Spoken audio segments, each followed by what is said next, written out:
G'day guys. Been thinking whether or not to put this information up, but I suppose it's educational. Maybe you want to know it, and maybe you should want to know it. These are the input opamps out of some particular metal detectors. Now, these are AD797s, and as you can tell, some have been hit with a laser, then painted over with white paint. There's another one, and there's another one. And that you can see the laser etching on the top of that, because no one wants you to know they're AD797s. So if we have a look underneath, see those two dots? Now I've grabbed it that way. Those two dots, they're time, date information, and information on where they come from. I don't know if you can read that, but God, I can't. It's that small, but I can magnify it up and have a look. Now, I've been using AD797s for, I don't know, 30 years. They've been around that long. They are a very old, but also a very low noise IC. And now they're very expensive as well. AD797s, in the history of me buying them, using them, and just basically getting my hands on them through reputable dealers. Well, come here, you. Hard to pick up. You can see that one there. It's got a big date time stamp right in the middle of it. Now, this came out of the same type of detector the other one did, but you can see what it says on there, Philippines. Okay, here's another one here. Over we go. I'm looking in the back of the iPhone doing this. Have a look at this one. Got a couple of dots in the corner, which I think is rather interesting. Now, if I find these things, where are you? Here you go. Hang on a second. Let me get these here.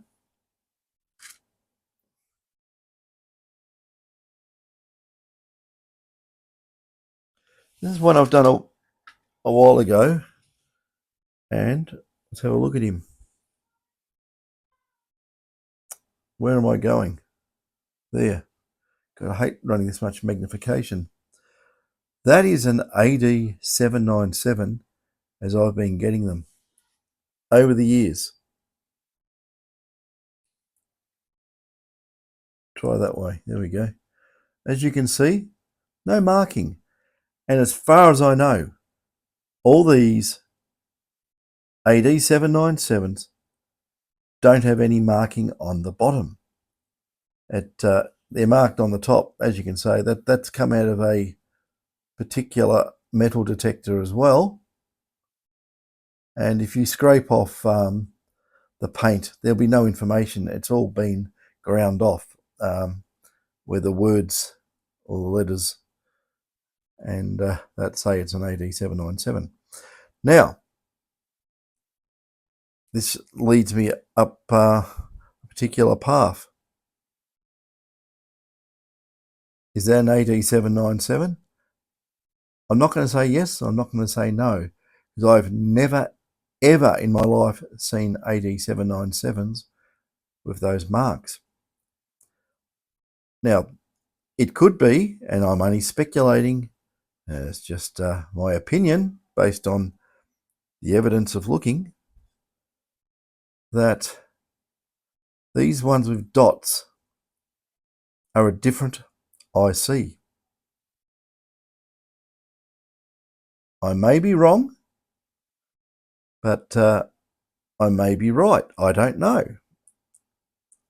and this one in particular here, I've got lots of these have come out of detectors. With that to me looks like an NE5534. That's how they're marked, like that. So I tried to get some information about where these chips are from. Oh, I know where they're from, but I'm trying to work out if analog devices have a fab plant or assembly plant in the Philippines for these. And I don't think they do. No one can tell me that they've got one there, so maybe they haven't. Maybe these are different chips, and if they're different chips, they won't have the same low noise specification. And I better say, in my humble opinion, knowing how these things work. There are some measurements I can do on these, and I'm going to build up a little test rig, a low noise test rig with a lot of amplification for another genuine low noise afterburner amplifier on it. So I'll be able to just measure these against the noise from various resistors. Every resistor has a noise temperature value. The lower the resistor, the lower the noise. And by doing that, I'll be able to have a look at the device's internal noise figure, and I will be hoping to be roughly around about 1 nanovolt per hertz noise figure on real AD797s. Some of the other chips that I've seen can be high as 4 nanovolts per hertz, even up to 6. And on really cheapy stuff, it can actually get up to something like 40. You don't want 40 nanovolts of noise on your front end, believe me. Not the way these work anyway. It would be really bad. The reason why, it's probably half the reason why a lot of the other detectors out there don't work so well, because they don't have very, very low front ends, as these detectors do. So I'm starting to think there might be, we keep hearing about differences between detectors. Some are noisy, some are not. What actually made me revisit this is that there was a detector that came in, and I did some work on the detector. And the guy basically said, it's noisy. And basically, it was a variable gain setup. It had these original devices in the detector powering a buffered VGA. And there's no way known it should have been noisy, but it was. It was noisy. So, yeah, the customer's jumping up and down, and I actually had to go and remove these parts from the detector. And this is what I found. There was 2 parts in there that had the round circles in it.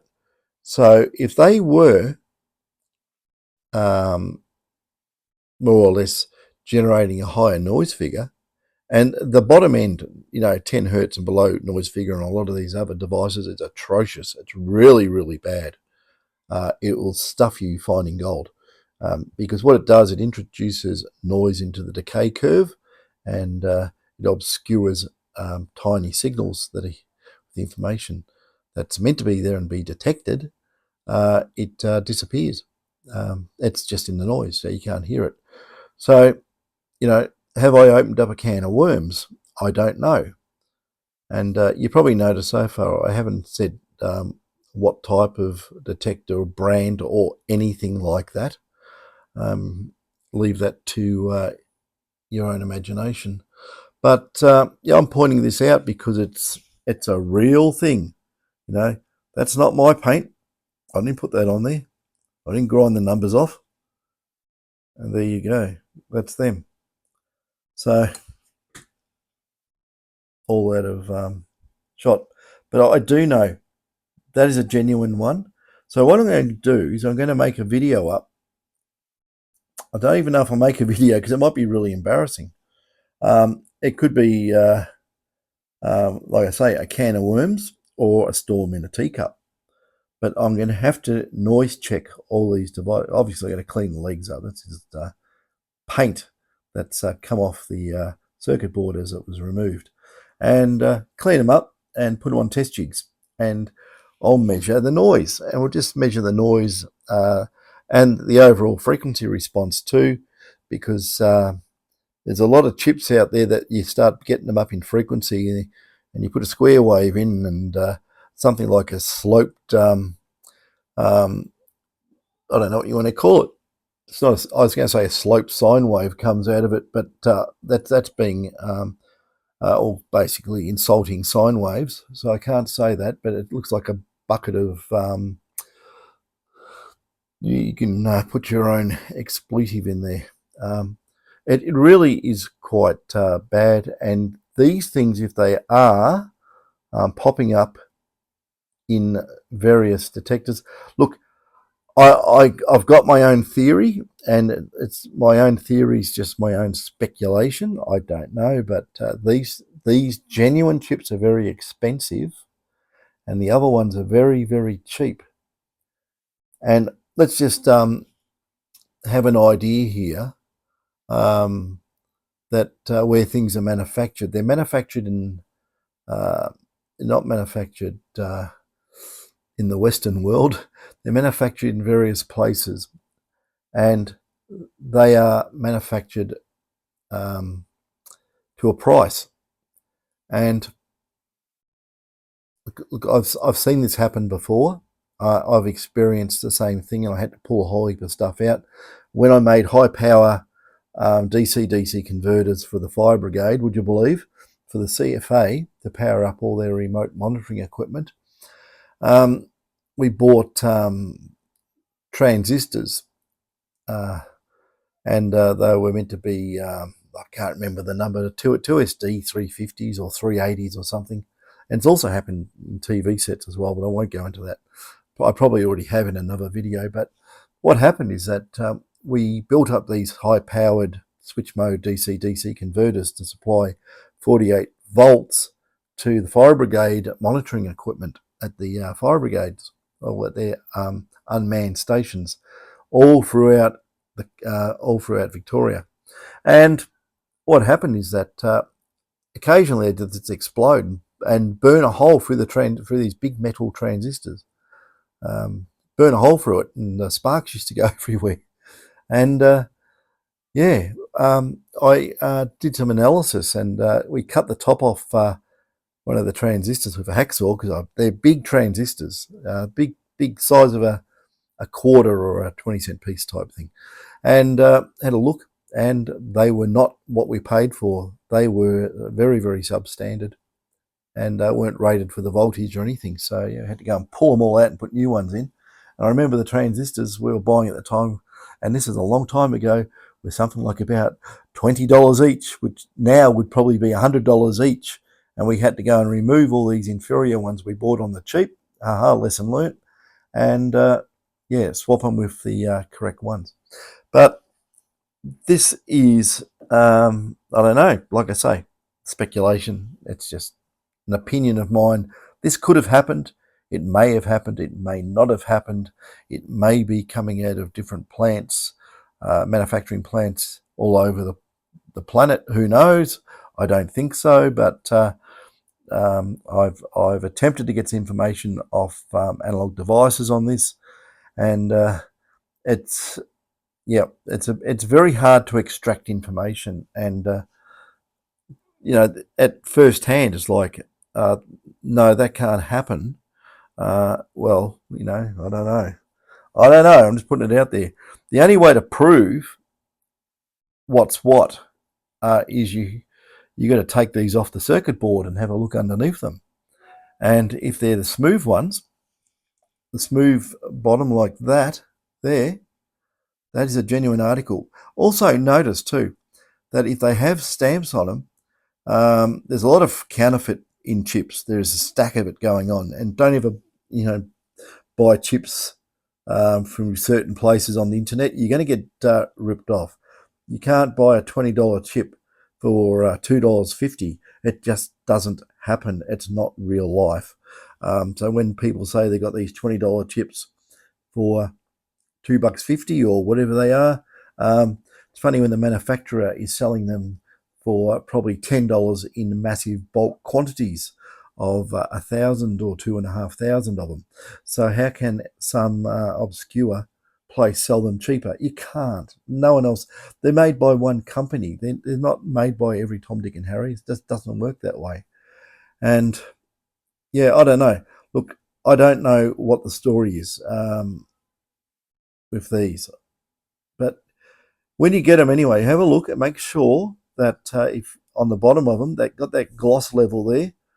If they've been sanded down, that won't be that glossy, because sometimes they're probably that bad that they sand the dots down, put them on a linishing sanding belt, and scrape all the bottom off, a quarter of a millimeter or something, and you probably may not know the difference. You have to put them on a test setup under a controlled environment and test these. So I'm just saying at the moment, I'm just doing a word up on this, that we might get very surprising results, and I might be barking up the wrong tree. I don't know. I'm just putting it out there because I'm just saying through personal experience, I have never seen high-end operational amplifiers such as LT Linear Technologies LT1128s or whatever the other one, 1028, 1128. One's got a built-in compensation capacitor, but those ICs are very high-end and they have no coating on the bottom. So as far as I know, it could change over time, but yeah, you can measure the offset pins. I think they're about 40k ohms from pin. What is it? Trying to remember what pin it is. Pin 8 and pin 5. Each should be about 40k ohms, and you can put a pot in there and stick that on negative voltage and swing it. If there's an offset in these ICs, normally they're very, very good. They've got very minimal offset, but you can do that on these ICs if you look at the output and it's not centered around 0 volts. It's skewed positive or negative. You can fix that yourself by just putting a potentiometer on these devices, and you can adjust the offset to have your device perfect. I have seen some with skewed offsets over the years, but normally they're very, very good. The reason some other detectors will say that look the same and don't work the same in a lot of cases is down to these having different, where these go, having different, cheaper devices in there generating noise. And that is one of the issues that I have found in those, we'll just call them knockoffs. They are knockoffs. But, they're made for a price. They try and make it as cheap as they can. And, yeah, and as soon as you try and make it cheap, it goes pear-shaped because you're cutting corners, and we don't want to cut corners. We want performance. So anyway, look, that's 20 minutes on front-end operational amplifiers. And, yeah, I've probably, like I say, opened up the can of worms, or it's a storm in a teacup. It's one or the other, and I don't know which one it is at the moment. But I'll have to get one of my boards and rejig it for some noise measurements, and we'll see how we go. And we'll just look at all the parameters. We'll see how we go with offsets and stuff like that. And this phone is going to go dead battery, so I better get off. So that may be of interest to you guys who want to sniff around and check your own things or whatever. If you do have two identical units and one is noisier against the other at the same settings, possibly it could be. I don't know. I'm just saying this out there. It's speculation because I haven't proven anything yet. And you know, I really sort of thinking, you know, what if I do this and it proves that what I'm speculating is actually true? Then that could have repercussions, couldn't it? Not on me. It's just I'm the discoverer. This is just educational, and we're just saying what we find.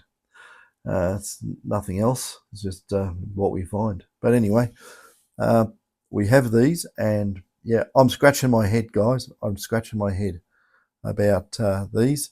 But yeah, it caught me out of beauty, and had yeah, people saying the detector was still noisy because of this, that, and the other. And that's when we discovered that what was in it was not meant to be what we speculate should be in it. Put it that way. I don't know. I can't say anything definitive because there's always a comeback. Oh, we changed the design or something. You know what I mean? So I'm just saying it all speculative. I don't know. So yeah, it's just something that I discovered. It's having an impact, and I thought I'd just make it known. So, like I say, the cheaper chips, you can get them for probably, I don't know, 60, 70 cents each.